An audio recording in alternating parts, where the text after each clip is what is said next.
punto, cuando estamos ya haciendo un trabajo de auditoría forense, sí es importante el hecho de que tengamos todas las actividades que vayamos encontrando. No nos confundamos con subdelitos, vamos a decirlo de alguna manera, ¿no?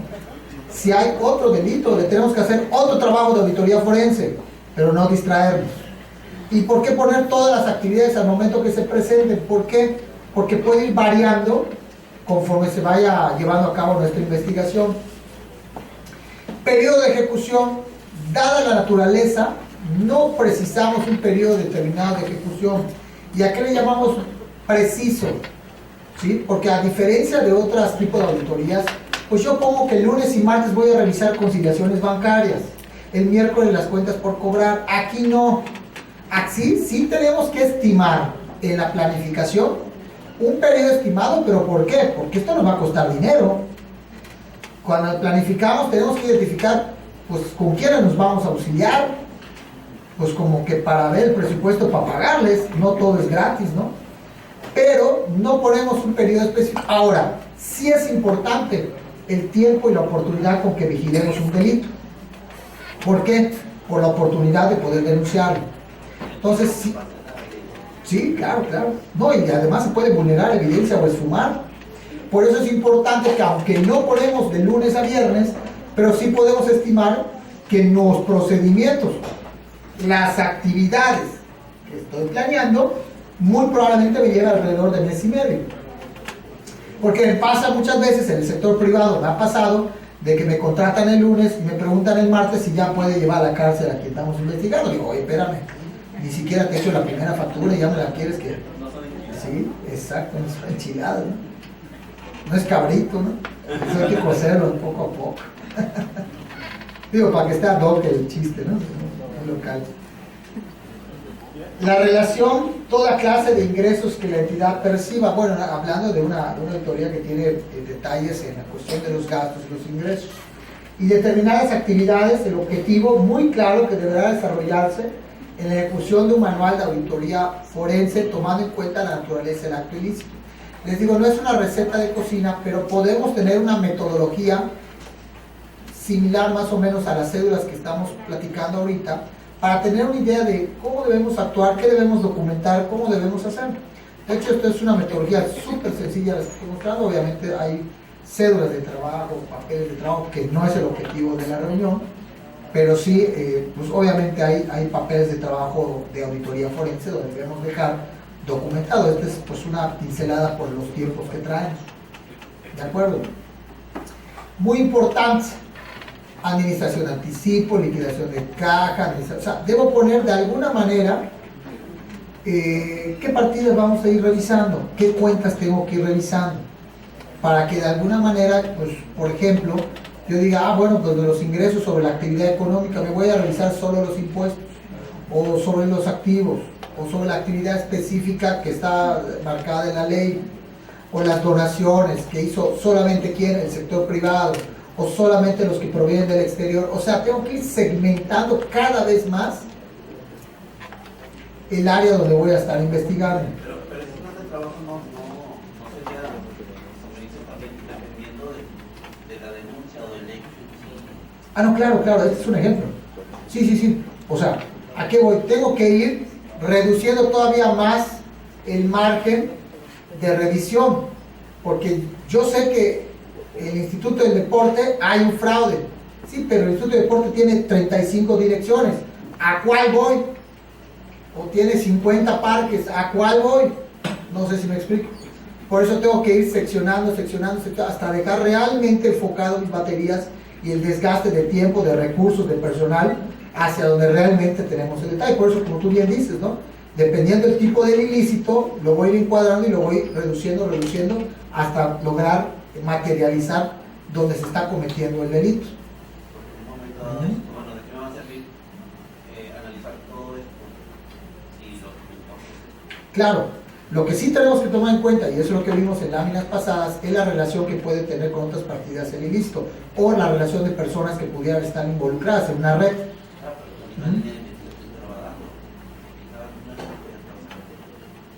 Hay que tener cuidado porque a veces, sí es importante ir jalando todo el hilo, pero también es importante ver que no, o sea, dentro de la red no te falte ninguno, ¿no? Sí es importante, porque por lo general son redes de corrupción, difícilmente que haya una sola persona en muchas ocasiones, o en dos personas, sí hay, pero son los menos, incluso son los menos cuantificables, que en algunos casos, de algunas entidades muy grandes, a veces pasan hasta desapercibidos por el monto, pero en otras, cuando es una red de corrupción, cuando ya hay más personas involucradas, solamente la ganancia a repartir tiene que ser mayor porque es más personas, y es cuando tenemos que identificarlo, ¿no? Reconocimiento del problema en esta etapa es el inicio ya de la auditoría forense, después de haber hecho toda la planeación. Los miembros del equipo analizan si la entidad es susceptible de una declaración de falsa significativa, por ejemplo, en el registro de sus ingresos y sus gastos, por poner un ejemplo. El análisis involucra a los miembros más experimentados para que compartan sus opiniones sobre el mecanismo o el modus operandi, ¿sí?, en que se fueron generando la información financiera susceptible de que pudiera tener errores dolosos o declaraciones falsas, que en ocasiones pueden ser provocadas precisamente para incurrir en un fraude. Y el análisis se lleva con una mente siempre abierta, siempre indagatoria, que nos permita ir determinando todas las posibles áreas, observaciones, temas que pudieran generarse dentro de en este caso, de la información que pudiera estar dando ciertas falsedades, ¿no? Y sobre todo, ¿no?, si es información sobre la cual la alta dirección o algún actor toma decisiones sobre ellos, si es importante analizar qué decisiones se tomaron, por qué se tomaron, porque a veces los gestores están involucrados inclusive con instrucciones directas para la falsificación o registro de falsedades, etcétera, en la información o en operaciones de la propia entidad. Por eso es importante ver qué decisiones se están tomando de cada uno de los actores, ¿de acuerdo? Luego nos vamos con el análisis de la actividad. Acá, el análisis susceptible de la información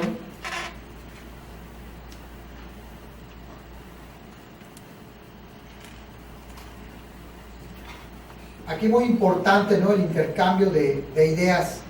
Esto es interesante porque incluso en temas de auditoría forense hay una a lo mejor lo habrán leído o escuchado, los famosos 6 sombreros, ¿sí? Donde el equipo del auditor forense se pone un sombrero para ver las cosas de un modo muy particular. Por ejemplo, ¿no?, el optimista, por ejemplo, el negativo, por ejemplo, el escéptico, por ejemplo, el ambientalista, dependiendo del tipo de sombrero que necesitamos que se ponga. Y se juega ese rol cuando estamos haciendo investigación forense. Y siempre tenemos algún amigo donde le ve cada problema, ¿cómo es? A cada solución le ve un problema, ¿no? En lugar de al revés, ¿no? Tenemos algunos amigos así, ¿no? Entonces, eso se trata también de los auditores forenses, que puedan cuestionar desde diferentes puntos de vista lo que está sucediendo, de tal manera que lo podamos ver el problema desde todos los ángulos posibles. Esa es un poquito la lluvia de ideas que tenemos que hacer. Tenemos un amigo que siempre seguramente va a jugar el abogado del diablo, que todo los va a llevar a la contraria, ¿no? Pero eso es bueno porque nos hace cuestionar si lo que estamos haciendo lo estamos haciendo bien. O el positivismo, ¿no?, el que todo lo que ve lo hicimos muy bien, está perfecto, ¿sí? Tenemos que jugar con los diferentes roles, no siempre agarrar el mismo, desde luego, pero sí es importante porque esto nos permitirá ver desde una forma empática todos los procesos que estamos llevando a cabo. Inclusive en una entrevista, ojo, no sé si lo comentaron con Miguel, pero sí es importante que cuando tú hagas una entrevista forense, nunca estés solo. Y si puedes grabar la entrevista es mejor, porque después cuando vas viéndola, repasando el video, puedes ver otras cuestiones que no pudiste ver a simple vista. Inclusive se sugiere de que en un momento dado el auditor forense no sea el entrevistador. Claro, tiene que haber un entrevistador experimentado y capacitado, pero sí se sugiere que haya un observador, porque ese es el que va de alguna manera a tratar de ir leyendo toda la comunicación no verbal al momento de las entrevistas. Dependiendo del tipo de preguntas, vas a ver si se relaja, si no se relaja, y esto lo provoca inclusive el entrevistador. Si le estoy hablando del área de compras y se pone muy nervioso porque toma ciertas actitudes, Tú puedes empezar a hablar de fútbol y de repente hablar de las requisiciones y volver a hablar de fútbol. Entonces tú vas viendo los cambios inclusive de la conducta, de la respiración, de la visión, del manipuleo de manos, etcétera. Y esa lectura hay que irla describiendo en papel de trabajo. Y no es el entrevistador, ese es uno más. De hecho, nunca debes, como regla de oro, nunca puedes hacer una entrevista solo con el acusado. Y si se puede grabar es mucho mejor, obviamente con el consentimiento de la persona entrevistada. ¿De acuerdo? Pero son datos pues, que debemos tomar siempre en cuenta. Considerar las circunstancias de manipulación de los resultados a través de prácticas que podría seguir el Consejo y otros funcionarios para manipular información, ocasionando informes fraudulentos. Tenemos el caso de Enron, ustedes lo conocen, lo habrán escuchado. Allá el Consejo Directivo, los auditores, hubo una serie de engaños para falsificar los ingresos de alguna manera y poderse beneficiar del monto de valor de las acciones que no estaban soportadas ¿con qué? Con ingresos virtuales, ingresos que nunca iba a percibir la empresa. Lo mismo sucede en muchas entidades públicas, tenemos información que no están soportadas, lo platicamos y eso es, digo, y tal vez el ejemplo sea muy reiterativo porque es muy común y a nosotros nos pasa muy seguido que lo intentan hacer como son las preestimaciones. Esa es falsedad de información o a veces intentan devengar algo que ni siquiera tenemos. Oye, ya págalo, de todos modos ya quedé con el proveedor que me lo manda el lunes. No está devengado, no lo puedo pagar. Entonces son esos temas que tenemos que tomar en cuenta al momento de realizar nuestros papeles de trabajo. Considerar la participación, tomar en cuenta factores internos y externos que afectan a la entidad y que pueden crear un incentivo o una presión adicional a los funcionarios o gerentes de la entidad. Si hay una presión por alcanzar metas, eso pasa muchísimo en los bancos. Llegan y a mí tengo amigos que me dicen, oye, te puedo solicitar tu tarjeta de crédito. Luego la cancelas o nunca la vais a buscar, pero necesito meter 20 solicitudes para que yo llegue a mi meta. Estás falseando información, yo no te la pedí ni la quiero. Tengo un amigo, un caso real, penoso. La verdad yo siempre había escuchado las noticias, nunca había tocado ver un caso tal cual, pero le falsificaron a mi amigo su credencial de lector. Entonces la foto, hagan de cuenta que la foto de uno de ustedes, pues, con todos mis datos, y con eso fueron y tramitaron tarjetas de crédito. Y ahorita, como están de oferta, pues se la dieron rápido. Y como mi amigo checaron el buró, tiene una fuerte capacidad de pago, el límite de crédito pues fue de manera natural muy alto, pues porque no era su primera tarjeta de crédito. Y con una comprobante domiciliario falso, un IFE falso.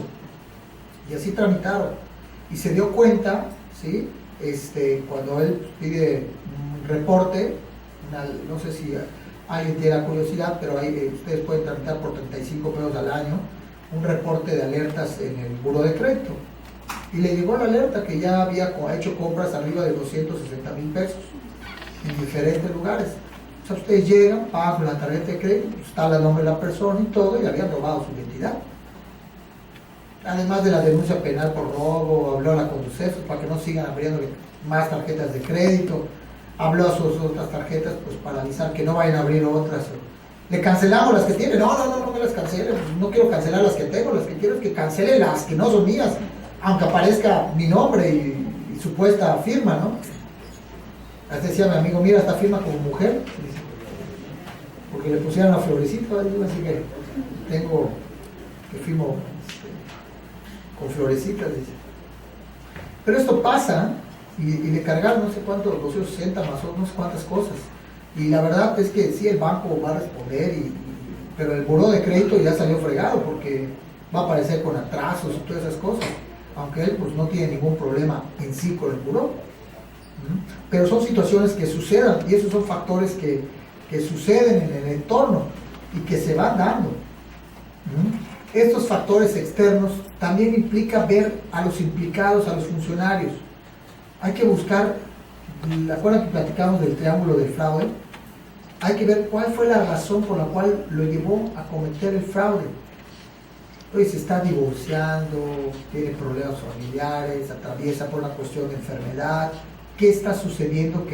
Porque tiene que haber una razón, digo, a menos que sea de ese 20% que es muy mala la persona, o sea, digo, es antiética, etcétera. Pero si está en el 80%, hay que buscar cuál fue el triángulo de fraude por el cual está haciendo, lo está viendo. Y no es para decir pobre o caer en el paternalismo, sino porque pueden haber otros factores externos que estén provocando, ¿sí? Y que si bien es cierto que a lo mejor yo saco o elimino a la persona, vamos a decirlo de esta manera, de ese puesto, pero pongo a otro, no va a haber otro factor externo que también haga que ese otro caiga en las mismas situaciones. Si te doy 100,000 pesos y no cuides esta calle o este lugar y estamos todos contentos. ¿Cuántos no lo hemos escuchado? Que no metemos a la policía a determinadas áreas bajo una módica cantidad, no vigilo estas zonas. Y eso está mucho más grave, si lo han escuchado, ¿no? Entonces digo, esos temas hay que tener mucho cuidado como auditores forenses. No sé acá, espero que no, pero desgraciadamente sucede, desgraciadamente sucede. Yo cuando hacía hay que tener mucho cuidado en las investigaciones forenses. Yo recuerdo que la fiscalía, que estábamos haciendo el trabajo, me dijo, oye, que estás investigando a esas personas, pues como tienen recursos, ya han pinchado tu teléfono, de tal manera que esas personas, pues graban tus llamadas y todo. Pero no te preocupes, nosotros igual ya lo pinchamos. Entonces tú puedes hablar a tu abuelita y decirle, necesito a alguien junto a mí porque me están persiguiendo por lo que sea, e inmediatamente se van a acercar 2 personas contigo. Yo dije, órale, ten cuidado, ya no sé si por los buenos o los malos, ya no sé ni quién es el bueno ni quién es el malo, pero por todos lados ya estoy pinchado mi teléfono. Entonces, la verdad es que ya ni me complico, gracias a Dios, porque tengo que decirlo, lo puedo decir frente a quien sea, mi teléfono o no. Entonces, pues sé que mis teléfonos lo graban, entonces pues mejor actúo bien, estoy tranquilo. Pero eso es la realidad, eso es la realidad. Para los auditores forenses hay que trabajar con mucho sigilo, con mucha delicadeza, con mucho profesionalismo, ¿sí? ¿Por qué? Porque pues a veces tocas temas, intereses que pues obviamente no a todos les parecen, y obviamente el resultado de una auditoría forense muy seguramente acabará en la sombra, ¿no? No necesariamente en una palabra en Cancún. Entonces sí es importante el hecho de irnos con mucho cuidado. Cambios inusuales: considerar cualquier cambio inusual inexplicado de la conducta o el estilo de vida de los miembros del consejo, de los empleados. Considerar procedimientos de auditoría para ver cómo responde la susceptibilidad de la entidad con declaraciones falsas o manejo de información por causas de fraude. Acusación o denuncia: aquí hay que tomar en cuenta la denuncia de fraude que haya llamado la atención del auditor, porque probablemente haya habido otros fraudes en la entidad, y ver cómo reaccionó la autoridad o las personas derivados de esos fraudes. Les platicaba yo de ese gerente que estaba extorsionando a los contratistas, ¿no? De repente te das cuenta que los procesos, ya hasta los gerentes ya se cuidaban, ya hasta consultaban con otras personas, ya pedían que hubiera más firmas de parte de otros involucrados, que realmente en el manual de organización no requería más firmas, pero hasta buscar así como para demostrar que ellos no estaban coludidos, ¿no? Pero te das cuenta que de repente hay cambios en la conducta de las personas que están alrededor de un defraudador, precisamente por ese tema.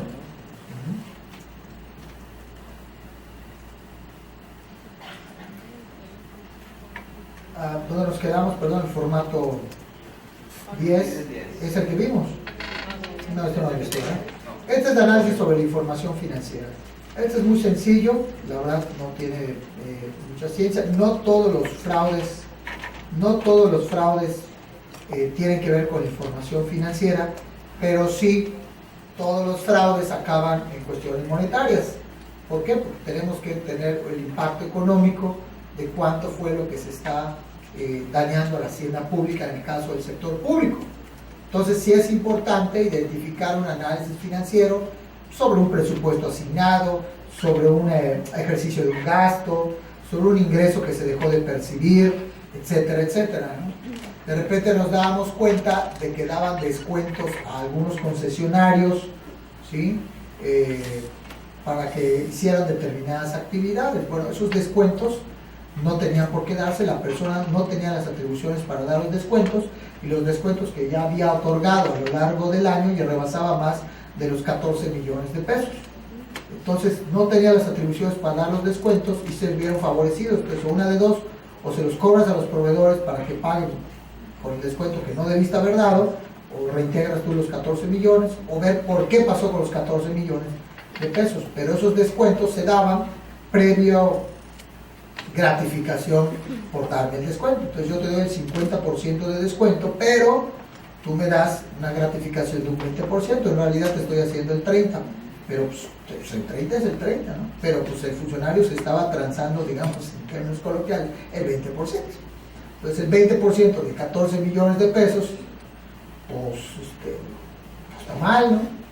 Pues, eso sí da para unas vacaciones bajo una palapa en Cancún. Entonces, obviamente tenemos que ir cuantificando y revisando la información. Por eso les digo, no solamente es lo que hemos cobrado, sino lo que pudiéramos también dejar de cobrar. Declaraciones falsas. Esto es interesante porque debemos tener por escrito las declaraciones de las personas. Oye, es que eso no hace una prueba para un juicio. Sí, pero te da elementos para poder soportar afirmaciones que luego posteriormente se retractan, cambian de versión, y eso obviamente te da una alerta o un foco rojo muy alto, ¿no? Entonces sí es importante que dentro de la información y todo vayamos recabando las declaraciones de la gente. El análisis del control interno, otra vez control interno, contador, es la base, Si fallaron los controles. O sea, simplemente, si mal aplicamos un recurso, ¿por qué fue? Porque fallaron los controles. Si se están robando el dinero, ¿por qué es? Porque están fallando los controles. Así de sencillo. ¿Sí? Liquidación de partidas presupuestarias. A veces tenemos proyectos ficticios, a veces generalmente cerca del periodo contable salen proyectos que nunca se habían presupuestado. ¿Para qué? Para poder gastar lo que quedaba del presupuesto. Acuérdense que el gobierno dice que un presupuesto no gastado, ¿cómo es? ¿Sí? ¿Sí? Dicen, los funcionarios estamos para gastar el presupuesto. Y no, los funcionarios no estamos para gastar el presupuesto. Nosotros estamos para cumplir las metas y objetivos de un plan estatal de desarrollo, un plan municipal, un plan nacional, con metas e indicadores. Y para eso se asigna un presupuesto. Pero no estamos para gastar un presupuesto. ¿De acuerdo? Es muy importante. Si yo digo voy a aumentar 10 personas, voy a emplear 10 personas, si no lo tengo debidamente justificado, pues es un escándalo, ¿no? Hoy estás engordando el presupuesto, estás metiendo a tus cuates, ¿no? Pero si yo justifico que 10 personas necesito contratar a 10 policías para disminuir un 3% de la posibilidad de delito en esta calle, colonia, etc. Entonces hasta va a decir, oye, entonces contrata a 20. No, espérate, pues con 10 da. ¿Me explico? O sea, si justificamos las acciones. Ahora, así como hay cosas que se justifican, hay cosas que no. Y esos también son indicios de fraude. Yo estaba con un secretario finales de diciembre y le suena el teléfono. Está bien. Le hablan de finanzas. Oye, acaba de caer 5 millones. ¿Tienes algo en poder que gastarlo? Porque ya hablé a otros 3 secretarios y no lo quieren gastar. Sí, mándamelo. ¿Qué crees? Me acaban de caer 5 millones, ahorita voy a ver qué compro. Tranquilo, le dije. ¿Qué puedes comprar de 5 millones? Por 5 millones mínimo tienes que hacer, así muy piojo. Por tu presupuesto tienes que hacer invitación restringida. ¿Dónde vas a conseguir 28 de diciembre propuestas? ¿Dónde vas a seguir? ¿Te lo vas a malgastar? Lo vas a malgastar, es un desvío de recursos. Y si es un desvío de recursos, maestro, lo vas a tener que devolver. Entonces, mejor que lo devuelvan. Si de todos modos lo vas a terminar devolviendo. Porque vas a malgastarlo. ¿Por qué? Porque era 28 de diciembre y no por ser santos inocentes. Verídico, ¿eh? Verídico. Me pasó en una secretaría de salud. Ya iba a comprar medicamentos, ya estaba 5 millones me acaban de caer. Pues sí, qué padre. Pero si no tienes un proyecto asignado, una licitación ya hecha, etcétera, pues la verdad, lo único que ibas a hacer es malgastarlo. Y al malgastarlo ibas a cometer un acto de corrupción, seguramente. No necesariamente. ¿Por qué? Porque ibas a tratar de conseguir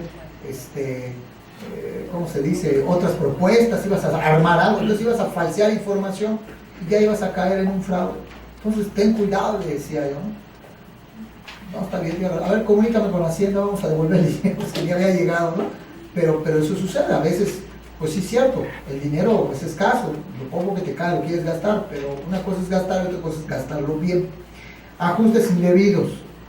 Les decía, yo lo primero que hago al revisar un estado financiero es revisar el soporte de todas las reclasificaciones y ajustes que metieron al final del ejercicio, porque ahí es donde ves todos los errores de planeación, si bien están hechos, los errores de planeación que no se hicieron en su momento, o las transacciones medio raras que están tratando de hacer perder la trazabilidad contable en las operaciones. Ocultar hechos, transacciones complejas, transacciones considerables o inusuales, sobre todo la complejidad. Bien, la contabilidad gubernamental no es compleja, la hemos hecho vuelto o la hemos realizado de manera compleja, pero no es tan compleja. Lo que pasa es lo único que se busca es la trazabilidad de las operaciones, y hoy como está la ley de disciplina y como está la fiscalización pública, debemos ver la trazabilidad del recurso, es decir, si yo estoy gastando y pagando un celular a un funcionario, yo tengo que decir cuál es la fuente de financiamiento de ese celular. Ah, viene de ingresos propios, está bien, ¿qué ingreso propio? Impuesto sobre nómina, impuesto de turismo, ramo 28, ¿de dónde salió el dinero? Pero hoy tenemos que tener la capacidad de tener la trazabilidad de cada peso que se gasta en el Estado.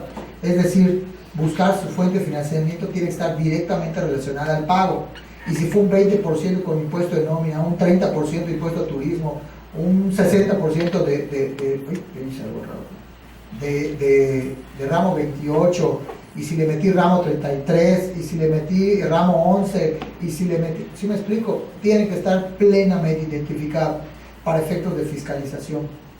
Y eso nos debe ayudar. No debemos hacer transacciones complejas.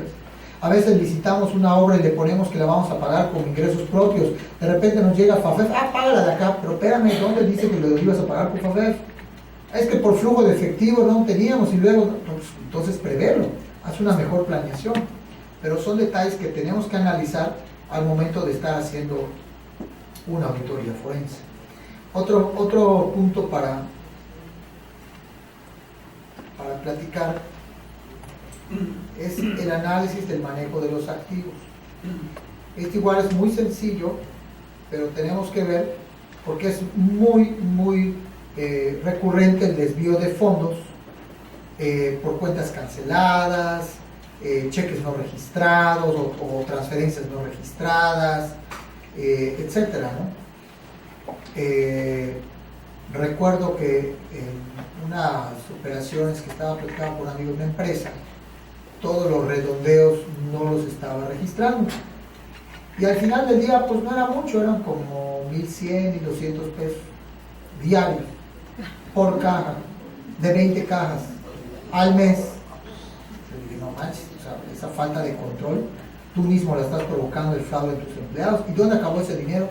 Pues en algunas ocasiones, si calculamos que eran 1,200, pues como que nos devuelven 500, 400, o sea, no perdemos tanto. No, pues no es que no pierdas tanto, estás dejando de ganar simplemente, pero tú estás provocando que no haya controles y que no haya. Entonces, obviamente el empleado, pues ¿qué hacía? Pues cuando hacía su corte de caja y veía que le sobraba todos los centavos que sumaban 1,200 pesos al día por el número tan elevado de transacciones que se hacían, pues al final, pues 1,200 pesos que no tengo que registrar en mi corte, pues con que yo deje 400 o 300, digo que más o menos de eso fue, ¿y quién me lo va a creer? Pues no hay forma de que se compruebe.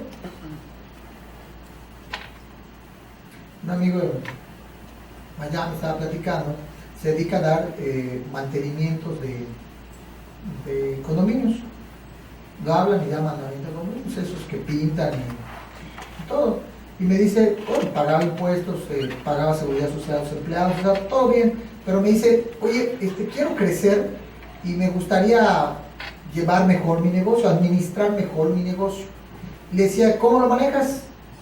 Bueno, pues hoy me habla el edificio, quiere un mantenimiento, sacamos la camioneta, sacamos a 6 personas, el contratista escoge a sus empleados, o sea, con los que quiere ir, yo le compro botes de pintura, materiales de limpieza, etcétera. Él va, hace el mantenimiento, cobra y me devuelve los gastos y mi ganancia. ¿Y cuánto estás quedando? No me acuerdo si era $4,000, algo así al mes. Y le dije, ¿y qué quieres hacer? Pues quiero implementar un sistema ya de presupuestarios, de rotación, de asignación de personal,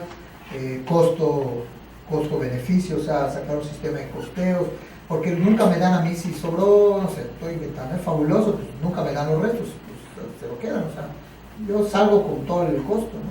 Pues se puso un sistema administrativo, tanto de personal, etcétera, y el señor en realidad, además de que renunciaron la mitad de los empleados y la mitad de ellos eran los contratistas, ¿sí? El señor empezó a ganar más de $12,000 al mes. O sea, imagínense cuánto le estaban robando por la falta de control interno. Por eso cuando decimos, señores, control interno, claro que el control interno es básico, porque de ahí ves, si no tienes control, él estaba ganando dinero, y él sentía que le estaba yendo bien, $4,000 no son despreciables, pero para poner control interno empezó a ganar $12,000. O sea, cuánto dinero había perdido y cuánto fraude le habían hecho sus empleados. ¿Por qué? Porque no había control interno. Y así, esto es verídico, ¿no? La apropiación de activos, revelación de información confidencial sobre direcciones de contribuyentes para fines personales, pago de servicios, pagando bienes y servicios no recibidos a proveedores ficticios. No sé si han escuchado esto en algún país. Utilización personal de los activos, utilizando los activos de la entidad para uso o beneficio de terceros no autorizados.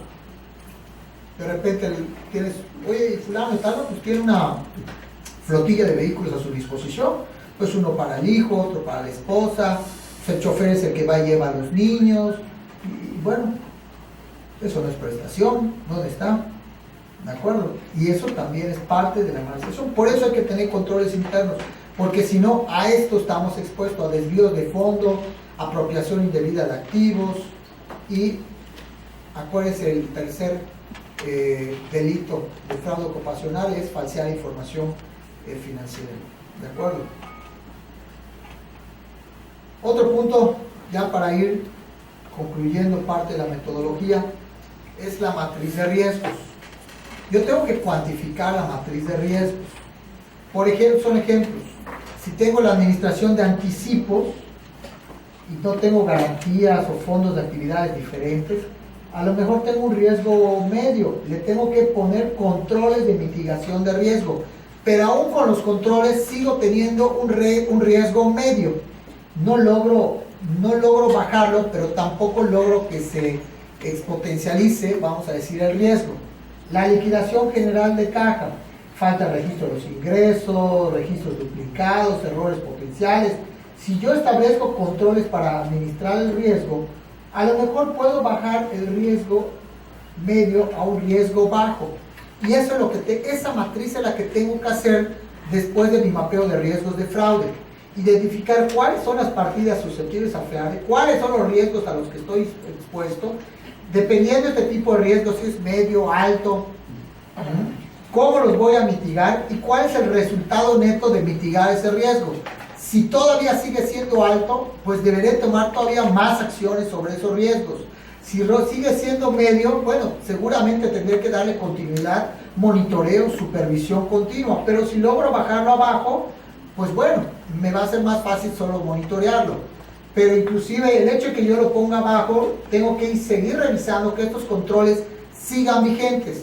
Porque si no, puede llegar un momento que estos controles pues, ya prácticamente pues, no queden, ¿no? Este es otro ejemplo, ¿no? De medio, administración de riesgos de las cuentas bancarias, liquidaciones de caja, igual, ¿no? Es ir administrando los riesgos, ¿no? Puedo tener un riesgo bajo, ¿sí? Y que se me pueda convertir en medio, ¿sí? Por la persona, por los cambios en la normativa, etc. O sea, no necesariamente los riesgos se pueden ir para abajo, ¿eh? Hoy cambió la ley, pues nuestros riesgos habrá que revisarlos, porque seguramente habrá cambiado la calificación de nuestro riesgo neto. Tenemos, por ejemplo, el control interno contable, que no detecte un fraude, bueno, pues tendré que emitir más políticas, más lineamientos, etcétera, de tal manera que de alto a lo mejor lo administre y lo pase abajo, a medio o abajo, ¿de acuerdo? Pero sí es importante tener una reacción a nuestra matriz de riesgo. Me voy un poco más rápido, son ejemplos, ya los tienen ustedes en su material. Ejecución de técnicas forenses. Aquí tenemos que ser muy claros, ¿no? A través de procedimientos que tenemos que hacer de una secuencia sistemática y lógica. Tiene que tener una razonabilidad las pruebas que yo realice.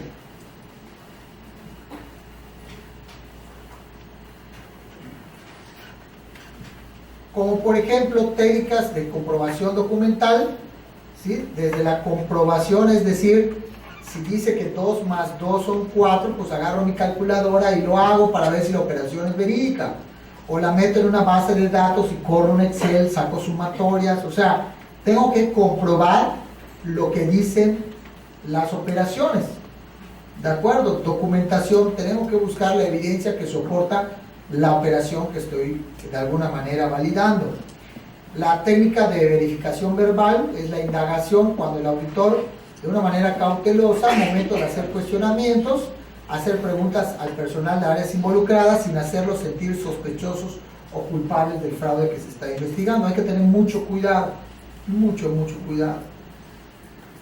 Me acuerdo que yo hice 2 entrevistas y la primera, pues, sentí como que no me salió como yo quería, ¿no? Así, no hubo sangre, gritos, raspaban las paredes, no, nada, no puede ser.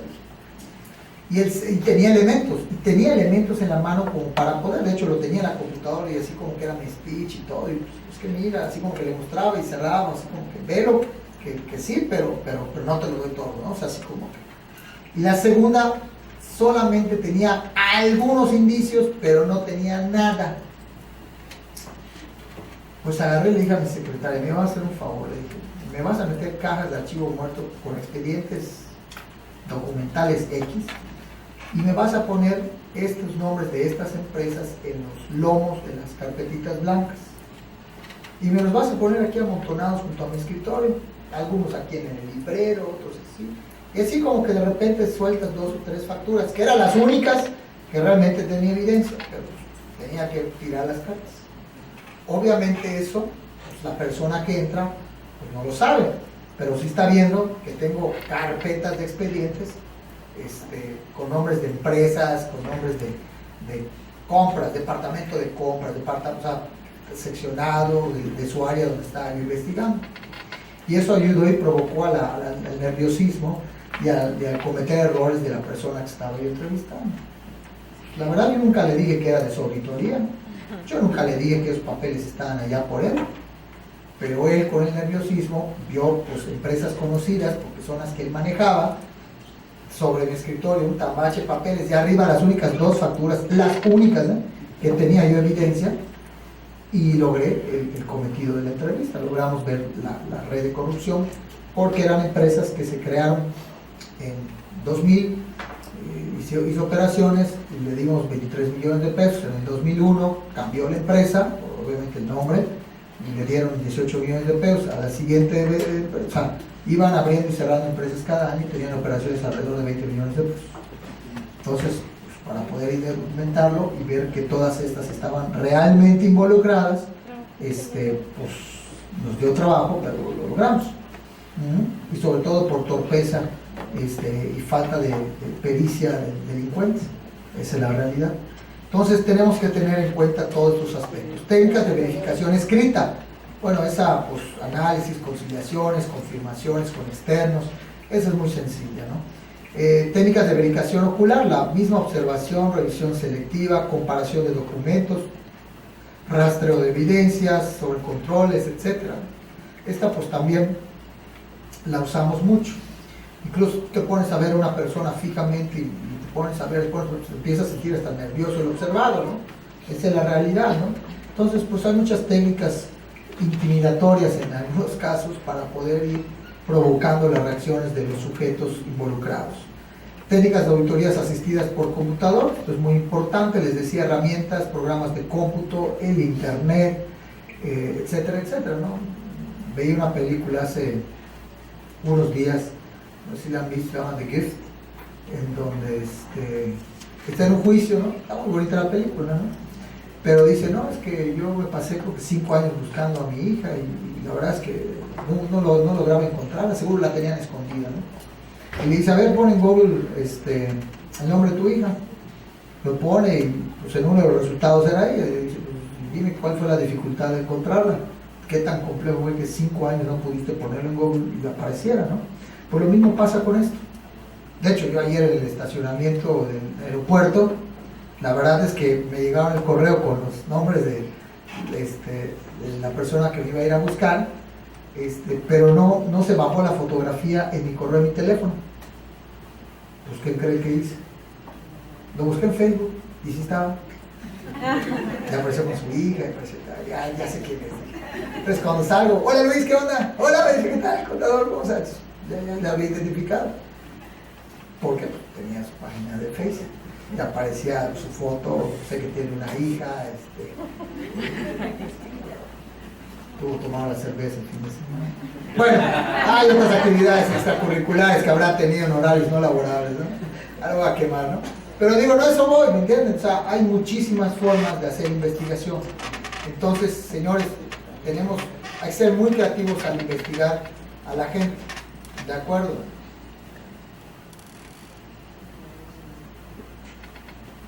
Ok, nosotros aplicaremos auditoría forense, o sea, porque también hay que decir, bueno, a todos le vamos a aplicar auditoría forense. No, realmente cuando realmente existan verdaderas excepciones, irregularidades contables, operaciones inusuales, y donde podamos nosotros aplicar cierto criterio, técnicas y sobre todo la experiencia para ver si realmente vale la pena meter una auditoría forense. No vamos a tratar de meter a todos en la cárcel, ¿no?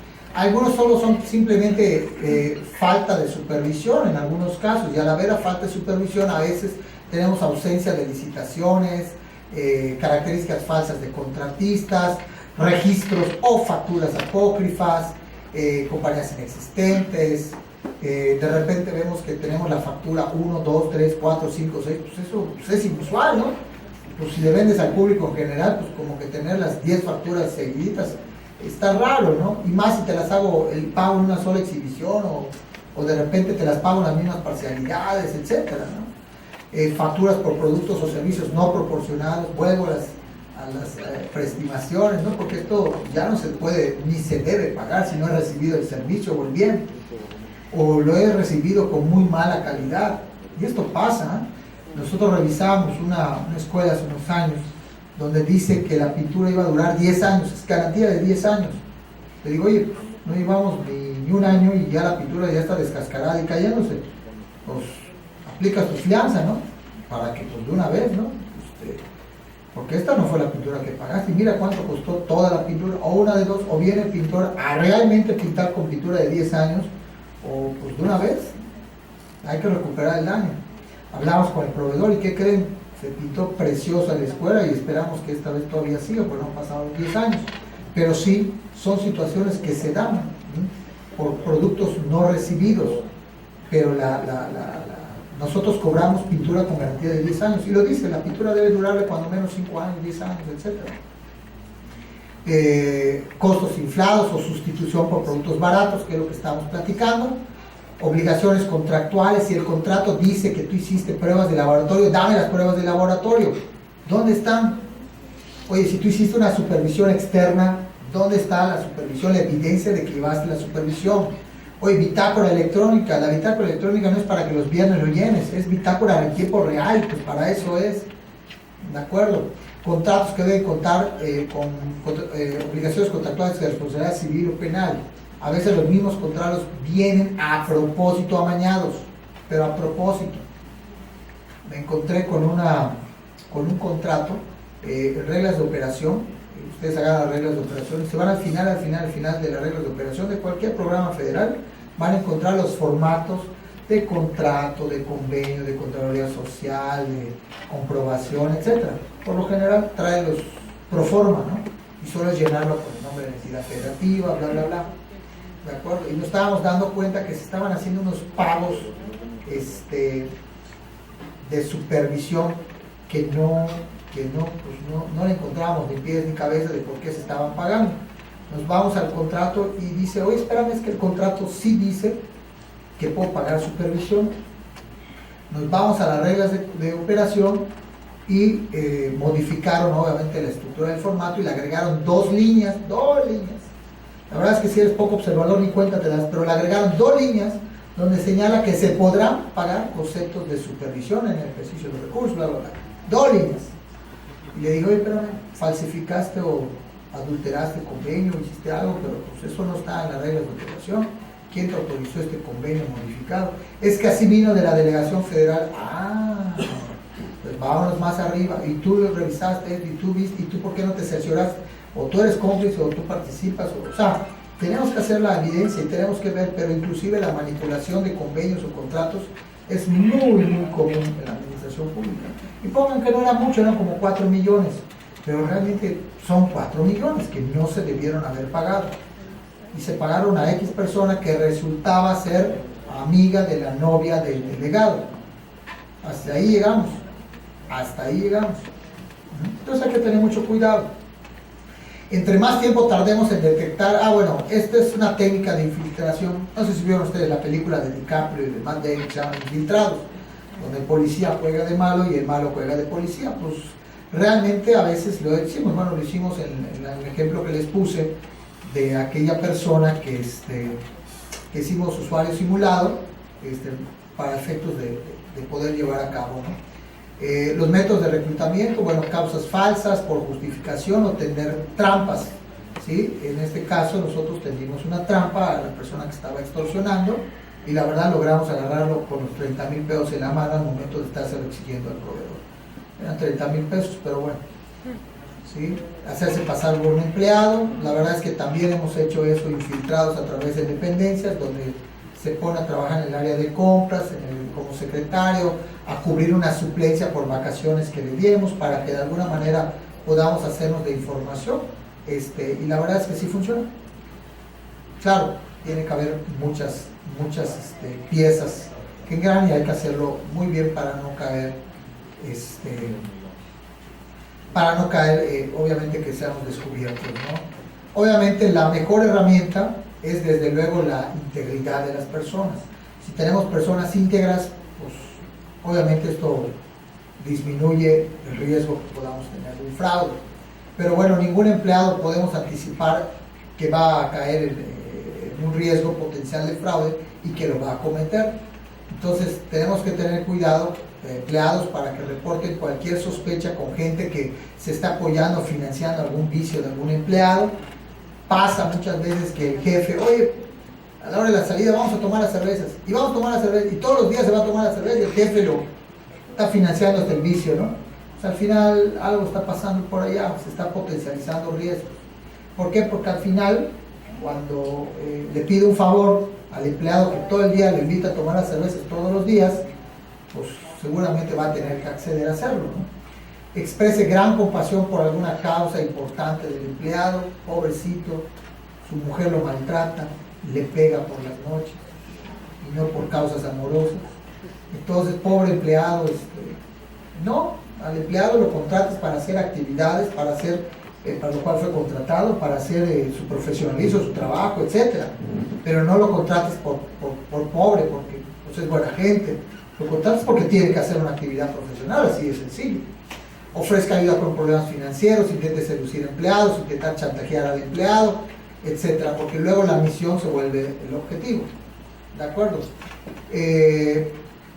Muy importante, ¿no? En este caso, el caso del infiltrado, se los dejo como ejemplo, pero tenemos que tener señales de advertencias por infiltraciones de empleados, porque de repente tenemos empleados con resentimiento hacia el patrón. Lo que les decía, este empleado que entró y acuchilló al jefe de departamento que lo había corrido, al que tenía vicios por drogadicción, ¿no? Por oposiciones políticas o morales. Esto pasa muchísimo cuando hay cambios de administraciones. A mí me estaba entrevistando la otra vez una persona y me dice, oye, pero yo ya no estoy en ese departamento, ¿eh? Pero te voy a comentar que lo siguen haciendo, ¿no? ¿Por qué? Porque pues, a mí me han dicho que se siguen haciendo.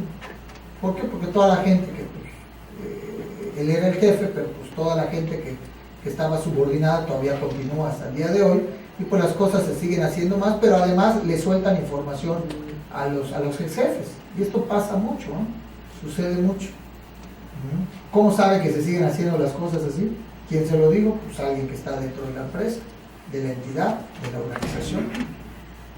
Problemas financieros personales, cambios importantes de estilo de vida, horas extras, llegadas más temprano, pláticas sospechosas, exceso de amabilidad, son focos rojos.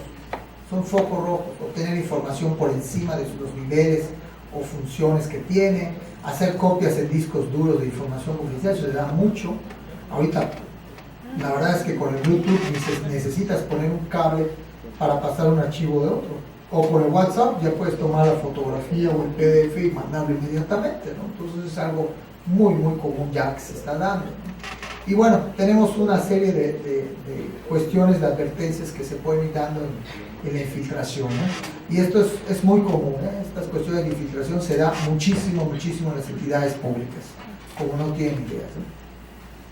Hay herramientas poderosas que podemos utilizar para obtener confesiones, lo que les decía, el lenguaje corporal, análisis gramatical de textos para ver una persona. Hay personas especialistas que dependiendo la forma en cómo escribes, ven si eres una persona agresiva, una persona muy pasiva, una persona con múltiples ideas, que no estabas concentrado en la redacción del documento, por polígrafos, estrategias psicológicas, tipos de personalidad, obviamente la grafoscopía, la grafología, etcétera. Pero son técnicas de investigación forense que se pueden utilizar, unas más costosas que otras, ¿de acuerdo? Y obviamente cada una la tiene que llevar por expertos.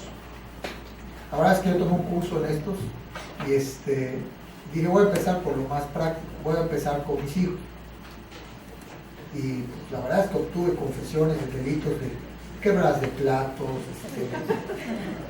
comida detrás de las cortinas, ¿qué les cuento? No, pues es que peor, el perro ni le gustaba la comida, entonces lo que hacían era que lo guardaban detrás de las cortinas, y empezaba a oler mal y muchas hormigas, y qué está sucediendo, hasta que obtuvimos la confesión, con un poco de tortura, pero lo logramos, ¿no? Pero son esas cosas que, digo, realmente uno parecería que eso solo se ve en las películas, pero realmente sí se puede hacer, ¿eh? Claro, hay que estudiar para ello, hay que tomar varios cursos, hay que practicar cantidad de veces y sí se logra obtener ciertas confesiones, incluso arrinconando al elemento, generándole de manera positiva reacciones en la actividad cerebral, vamos a decirlo así, de tal manera que te permita dar aceleraciones o cometer o decir cosas que a lo mejor no pensabas que las podías decir o aseverar. Hay que estudiar el significado expresivo y apelativo comunicativo de los movimientos corporales, yo se los he comentado.